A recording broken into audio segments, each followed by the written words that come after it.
Charles III, ce nouveau projet très loin son rôle de roi auquel il collabore. Charles III sera couronné le 6 mai prochain, alors qu'il s'apprête à prêter serment. Le nouveau monarque se penche sur un nouveau projet, la rédaction d'un manuscrit en collaboration avec l'écrivain Tony Junipé, dont la thématique liée aux enjeux climatiques s'adresse à un jeune lectorat. Le couronnement de Charles III est imminent, arrivé sur le trône d'Angleterre en septembre dernier.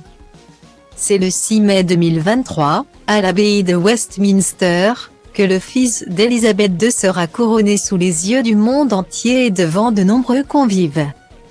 Comme Tom Cruise, qui devrait exceptionnellement mettre en pause le tournage de Mission Impossible pour l'occasion. Mais également le prince Harry et Meghan Markle, dont la présence a pourtant longtemps été mise en doute. Un événement particulièrement attendu qui se déroulera donc en grande pompe et qui sera notamment rythmé par 12 morceaux inédits.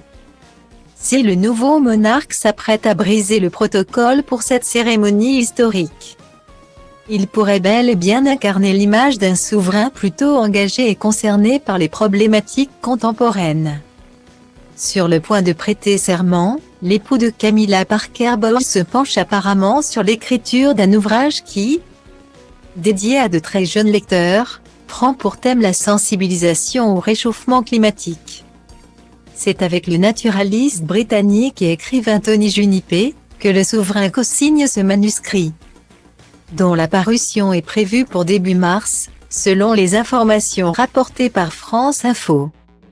5 ans auparavant, le scientifique et le père de William et Harry avaient déjà collaboré à l'occasion d'un livre réservé à un lectorat adulte, ayant pour sujet les enjeux du dérèglement climatique. Cette fois-ci, c'est aux 7 à 11 ans qu'il s'adresse.